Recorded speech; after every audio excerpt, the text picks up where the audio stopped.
Hi everyone, thanks for joining the channel. In this video, I'm going to be sharing with you my own version of the Maliss deck. It's a mixed Maliss deck. I don't play the pure one. Aside from the fact it's super expensive, I just don't like the fact it loses to a single artifact site most times. This is a mixed version. So I'm going to show you a combo to get into your Maliss cards in case you didn't draw into them, because most people I've seen usually end up breaking sometimes. Yeah, I think Maxi is the only issue this deck has. It could be in the Sangenjin or the Golem. Now, there's no difference between having the Golem or Sangenjin in this combo in your hand, and you will still need one more monster. But right now, I do have this, and it's let's just start the combo. Okay, so we activate the Golem, and we put the Golem right here, and we special summon the Golem. We do not have the field spell. Even if you have the field spell, you can still do that. So now we're going to activate the Wedge Temple. And normally we're supposed to add the field spell with the Golem, but you already know that. So now we'll just imagine we didn't draw any of this. What was in our hand was the Golem and any monster at all. If the funny part is, even if this is stopped, this our combo is stopped, we can still go kind of full combo in a way if we had any of the awesome Millennium starters like Dormouse or the Rabbit. So let's keep going. We're going to put the cheesy cat right here and put on the Sangenjin. I'm going to activate Sangenjin right here and special summon itself. Put them in defense position, because you see this life points is about to be very low at the end of this, but you will probably gain life points back with the trap cards. There are some that gives you life points and stuff. So now we can go straight into the Doom Dragon. Now, if you figured your opponent had an Ash, an Imperm, a Veiler from the first summon of your Golem, you can, if you had another normal summon, you could normal summon and go into the Fiendsmith place, and they will be tempted to Imperm sequence. If they don't, you have an Apollo on the field. But if they do not have any of that, you're going straight into a zombie vampire right here. That if you feel they do not have any of that, put it in defense position. I can't stress this a lot.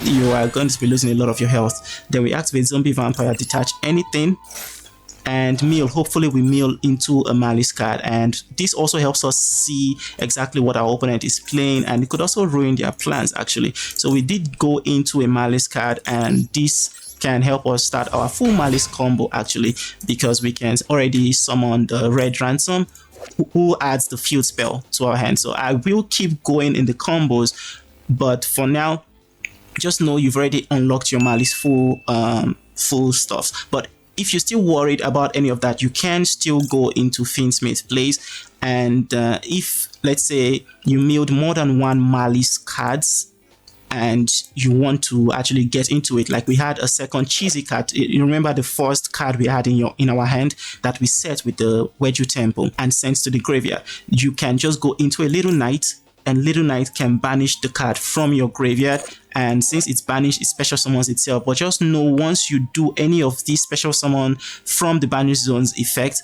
you won't be able to sync fusion summon again. Neither would you be able to make the Snake Eyes Doom Dragon. So no more Lacrima for you, and no Snake Eyes Doom Dragon as well. So just keep that in mind when doing this combo. Now let's keep going. We are actually going to go for the Fiendsmith place, and we'll leave this for last. I'm going to use these two right here. Do not use the the Maliss card. Leave it on the field. It's going to be very important. In fact, just imagine these two things aren't in our hand, and we are going to keep comboing through all of them. Now, of course, this plays into Nibiru. I mean, so the only thing that could save you is maybe if you make a Little Knight, but still it still ends your combo. It just leaves you with a Little Knight and one more Maliss card on the field. Now we're actually going to use Engraver's effect and return the Moon of the Closed Heaven, bring back Engraver. Now I want you to keep in mind that your end board can vary drastically with this deck, because it just depends on the situation, what hand traps your opponent has. As you see, we have played so much into Nibiru, into Effect Veiler, into Imperm, into an Ogre, into a Ghost Bell, and so many, even a Dominus Impulse. We've played into all of that, and all of this would have been used on the Fiendsmith combos, so or the Millennium combos. So this baits a lot, and that's why I said the only problem is Maxi or Apollousa, which can end any deck's turn, except maybe Blue Eyes that plays a little better under it. That being said, I'm ranting now. Let's use the Lacrima and Engraver and go straight into the sequence. Now you want to use sequence effects. This is another big check for a Veiler and stuff. Return the Engraver or whatever that link is called, and bring out this one. And Lacrima targets and brings it back. There we go. And now you can make an Apollo, which is what you will be super tempted to make. But I would advise you don't make an Apollo yet, just yet, because we're about to do something different. So we use the Cheesy Cat, the Lacrima, and the Engraver, and go into the Red Ransom, which adds the feud spell that is already in our hand. And the best part of this all is you can chain link block this effect with Lacrima if you want to, but just know if you do that, you won't have any Engraver in the graveyard anymore. So there's that, just keep that in mind. But you still have your Moon of the Closed Heaven, which you can still use next turn to go into your Fiendsmith place and stuff. This is not the most optimal, but remember we haven't normal summoned a single time yet, and we have gone into our, from Fiendsmith and Millennium, we've gone into the Maliss place. So we activate Red Ransom, and then we activate Lacrima, return the Engraver back to the deck.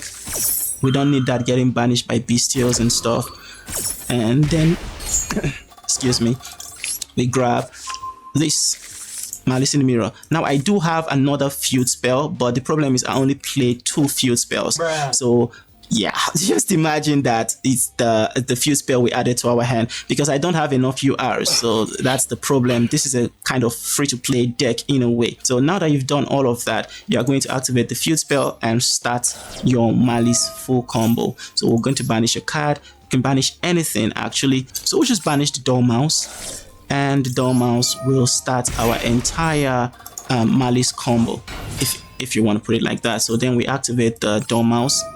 Again, imagine we don't have any of those cards in our hand, and this is probably a break, but it's still going to be used in our combo. So this is still important. Now, this is a very important part of the game. Of the combo, you will want to grab the MTP07 trap card with the cheesy rabbit, or rather white rabbit. So grab this trap card. Absolutely important. Yes, I play all 3 trap cards. I like all 3 of them actually. So that's not all. Now we can go further into more plays, because we haven't made an Apollo yet. And this is the important part. Depending on, again, your extra deck, what monsters you have here, it depends on what you're going to do next. Also, it depends on what you feel like your opponent's deck will be, if they are monster effect heavy and all that good stuff. So you will want to decide, do you want to make a 3 monster, or rather a 2 monster negate Apollo using the Red Ransom and the White Rabbit, or any of the other Malice cards, or do you want to go further than that and make a 4 monster negate Apollo with the sequence, the White Rabbit, and Dormouse? Depends on your choice. I'm going to go just a little greedy here, and I'm going to make a 4 monster negate Apollo. So we're going to go here and just grab the Apollo, use the sequence 2 materials, use the White Rabbit, and use the Dormouse. And there we have a 4 monster negate Apollo. Oh, I meant 3 monster negate, not 4. So much better than 2, right? It's an extra monster negate, which is pretty good. And then we have the MTP card, which we are going to activate now. So we activate this, we banish the Red Ransom, and we grab to our hand. This is important. You grab something very useful for you. We've already activated the White Rabbit. We have not activated the Cheesy Cat, which can banish something from our hand and give us a free draw. And we've not activated the Match Hair as well, which will also be pretty good. So this is the point where you look at your deck, look at over here, and you see that the Cheesy Cat we had in our hand earlier has not activated its effect when it's banished, right? So we can actually use that in our favor. So we're going to actually grab to our hand the Match Hair. And now the Red Ransom triggers. We pay the life point, she comes back, and now this is the best part. If they actually ashed the previous trap card, she comes back and she can just banish another card, which is super funny. So we're going to banish the Match Hair right here, and the Match Hair triggers.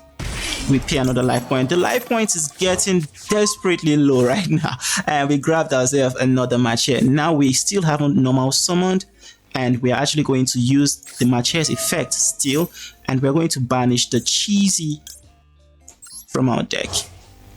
Special summon the Mache, and cheesy triggers, pays more, and bam, and that is the last life point we are going to pay with the normal monsters, and we are only going to pay one more life point with the extra deck. But now keep in mind, we haven't normal summoned and we have a chance to draw with cheesy cat. So cheesy cat can banish. Now if we do use this what's the name, Malice in the Mirror, or even this trap card, it will be cheating in this video, because I mean we already assume these two cards in our hand do not exist. So I sadly will have to banish the Mache.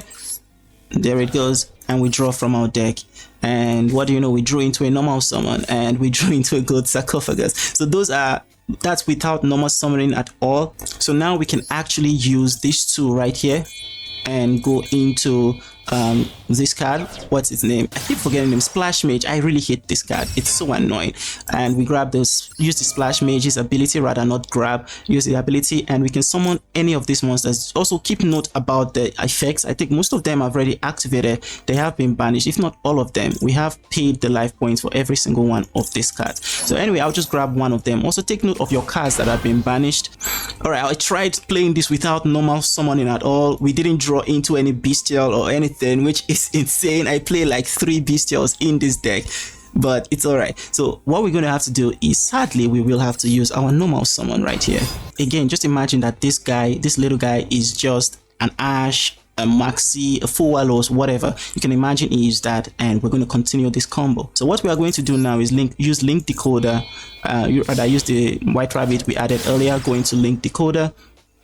This is gonna seem counterproductive, but just bear with me right here. We need to go into White Binder and use this 3 right here. Go into White Binder. Seems like a big waste, but trust. So we're going to activate this one here. We can banish anything from our graveyard if we want, but everything is already activated. Instead, we can just go to our opponent's graveyard, banish some things, anything that we don't really like there, and if we want to, we can do that. Or we can also just banish one of our cards as well, just in case. So we'll banish those 3 here, and then Link Decoder triggers to come back to the field. Now I know most people activate the Link Decoder earlier on to summon, but there was no way we could do that and get full combo with what was in our hand, which was just 1 Millennium card. That's the Sand Genjin, 1 Sand Genjin, and one of our Maliss card, which is the cheesy cat. So it won't have really been full combo with just those 2 cards, but this is a lot better. So now we're going to activate the White Binder, and the White Binder is going to set back, remember, set this one, the MTP card. It's absolutely what we need in this case. So it's going to be a big disruption in our opponent's turn. Now this is another case where it depends on your end board, rather not. Do you have the Firewall Dragon, or do you have the other card, the Singularity? I'm gonna search for it real quick. Do you have the Dark Fluid? Rather, that's a 5 monster. So you can go for Firewall Dragon right here if you have it in your deck, depending on your end board, or you could go for Dark Fluid if that's what you have, or you could go for the Singularity if that's what you have. Heck, you could even go for Mech Knight. I've forgotten its name, but you can go for the Mech Knight cards. I see some people playing that. You can go for any of all of this. They're all pretty cool. So we'll sadly have to use this card right here, and we will have to use any of them actually, but I will just leave this one over here. Also, you can play the Nightmare Griffin if you want to, but I don't like that card. I absolutely hate it, and yeah, so that's why I don't play that card. But anyway, you're going to activate these 2 and go into the fire. I should have put it over here so it was pointing to something more than just 1. Now you activate this card, and you're going to add back to your hand the match here right here. Very important. It's going to be useful for next turn. So you could add back a Maxi, an Ash, or none of those stuff. You can add it back, and voila. This is your combo. This is the combo here with just 2 cards, mind you, with just the Millennium Sand Genjin. Remember, in the beginning, we opened with the Field spell in our hand, we opened with the Golem in our hand, and we opened with the Cheesy Cat in our hand. None of these are full combos actually, but in the end, if you ignore the Malice in the Mirror that we drew, if you also ignore this TB11 that we also started with. And just what you will have here will be 3 negate Apollo. You will have a Firewall Dragon. I was supposed to put this over here, or rather put the Firewall Dragon somewhere. I don't know, I was supposed to put it a little closer, but you can still co-link the Firewall Dragon with your Macheb. The next turn, the Firewall Dragon will be co-linked with a lot of cards. It will be co-linked with the White Binder, and it will be co-linked with the Red Ransom. And the White Binder will also be, or the Red Ransom will be co-linked with the Splash Mage in a way, and the Apollo, I guess. So at the end of this entire thing, you will have the Apollo 3 monster negate. You will be able to use the Macha in the main phase of your opponent's turn as well to banish the White Binder. White Binder will also banish the Red Ransom, and there we come back over here while the Macha stays here. So the Firewall Dragon will be co-linked to 1 to 3 cards. So it will be like, I think, be able to return 3 to 4 cards from the field and graveyard back to the hand, which is super cool. And you can also return a Maxi or an Ash from your graveyard to your hand as well if you want to that turn, and you should be able to activate it as well. Heck, you could also return a Bestial, and you can use the Bestial again. So this can be anywhere from 1 disruption to even 4 disruptions, depending on what you return. But let's call it 1, but remember, it can go all the way to 4 disruptions or 3 disruptions with this card. Then the White Binder will be able to banish cards from your opponent's graveyard. Also, you can draw a card, draw into another Maxi or something like that. That's like, it's a lot of disruptions that are vague with this deck, depending on your hand and what you draw. That's what I'm trying to say. You have the trap card right here. Since you have a Maliss monster on the field, it can banish a card on the field. That's 6 disruptions, minimum of 6 disruptions, not counting the card we started with or drew into. This is also a disruption on its own, and it's crazy because if you add the actual disruptions I counted with this card, you can go as high as 9 to 10 disruptions with this end board. And the best part is you did not even start with any of your Maliss cards. Remember, I said this again, but I said it before, but I'm going to say it again. This was all through a Golem or with a Golem and 1 other monster. We literally just assumed we started with 3 bricks in our hand, or a Called by the Grave, or whatever in our hand, with just a Golem and its monster. And you can do this combo with any of the Millennium cards as long as you do not start with the Millennium Field spell. If you start with the Millennium Field spell, this combo will suck unless you play 3 Sand Genjins. I do not play 3 Sand Genjins, I only play 2. Again, not enough URs.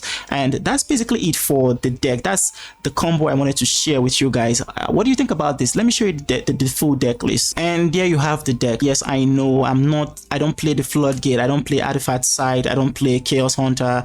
I don't really care for Floodgates. I don't care much about that, and I don't like Floodgates, so I refuse to play them in any of my decks at all. And if you look here, there's not a single thing here that floodgates the opponent except the Maxi and Foalos, which are floodgates or lingering floodgates in a way. So that's the only thing I play, hand traps to counter my opponents. And also you will notice we do not play Dominus Impulse because a lot of people play this. I don't like it. I think these cards like this should not have been made, but it is a pretty good card. You need to keep in mind you won't be able to activate Maxi anymore. You won't be able to activate your Apollo anymore. And yeah, that's just what you need to keep in mind in my opinion, but I don't really like it. And I feel instead of having an Impulse in my hand, even when going second, I would rather have any of these hand traps, or I would rather have my Sand Genjin, that's my Millennium cards, and the Droplet. So this is very important because you see at the end there our health was super low, so having Droplet is a very big deal in this deck. It can also help you break boards as well if your opponent plays through all your Bestials and everything, and that's why we also have 1 Nibiru right here. Then if you're wondering about your health, I believe there's one of these cards that actually heals you. Yeah, this one, the GWC, can heal you. So there's nothing too crazy with the heals, but it can heal you. And your end board, again, keep in mind, can vary depending on what hand traps your opponent plays, what deck your opponent plays, what your opponent hand is. I just thought I should show you that one combo. And you had one of your Maliss starters like White Rabbit or Dormouse in your hand, you set it with the Millennium or Wedge Temple, and you could easily just banish it, go into a Little Knight and banish the Dormouse or whichever of your Millennium starters, the White Rabbit or the Dormouse. Banish either of them and they come back. and you continue your Maliss combo from there. Don't forget to leave a like, subscribe to the channel for more content. If you enjoyed this, let me know what your thoughts are in the comment section about ways we can improve this deck. Again, I say you can play 3 Sand Genjin, that can be helpful for you, but I don't want that, and it's totally not because I don't have enough URs. But anyway, take it easy guys, I hope you enjoyed the video and catch you in the next one. Bye bye.